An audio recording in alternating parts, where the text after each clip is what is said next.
Good morning, Spider Monkeys. It is January the 31st, and I weigh 150 pounds. According to the monstrous soul-sucking yet somehow a little bit fulfilling machine that is ROTC, that means I am fat. How? I'm not kidding. I eat like 2 meals a day. I tried telling them I gave up eating little children years ago because of the carbohydrates, but they didn't listen. Actually, the biscuit that I had for breakfast this morning was probably the first carbs I've had since Lincoln was shot. And there was a bite missing from the biscuit, so Lincoln might have actually been eating this while he was shot. Which would explain a lot if John Wilkes Booth was a theater employee, because they really don't like it when you get crumbs on the floor. So, my God. I have just solved it all. It's Saturday, so I need to rehash the Spider Monkeys and what has happened in the world of Twilight this week. Demonstrating clear signs of clinical madness, a company called Fan Trips is offering a vampire adventure baseball trip for any Twilight fans who still have any money left in their pockets. This event will include a mandatory trip to Forks, but it's the whole vampire baseball adventure that made me go,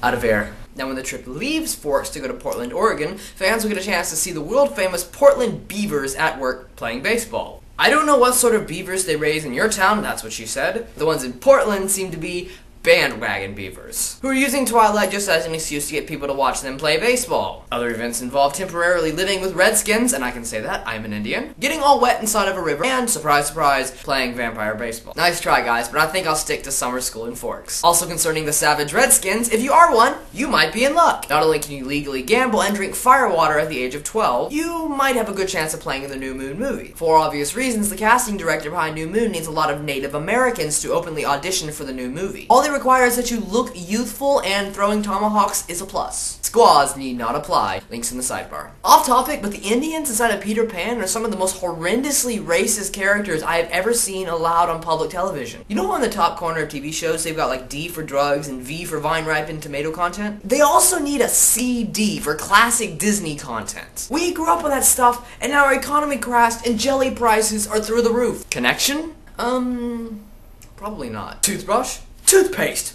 Power! Now, I have a lot of respect for PETA. Even though I love to eat dead animals, if I see one on the curbside, I really try to give it some of my spare change. Usually, they don't say thank you. This is the Rage Cordian. Rage, rage, rage. And PETA recently awarded Twilight as the most animal-friendly movie of 2008. Holy freaking axe! Axe is great. Are they aware that within the first 5 minutes of the movie, Edward drains blood from Bambi's jugular? It's bad enough that they very obviously didn't read the book, but now they're awarding a movie they probably didn't even see? I am proud to present Wally with this award of Axe for greatest wall content. On the bright side, my favorite band, Rise Against, also got an award. Woohoo! So Spider Monkeys, I've been thinking for a long time about starting my own blog TV channel. I've got about 400 subs of my own, and then you guys. So do you guys think that it's a good idea? If you do, subscribe to my Twitter in the sidebar, and I'll tweet you before I'm about to go live so we can have a grand old party. Oh, and Ali, if you watch this, I'm supposed to tell you that you're supposed to take over Mondays. Such a violent way of saying it. See you next week, monkeys.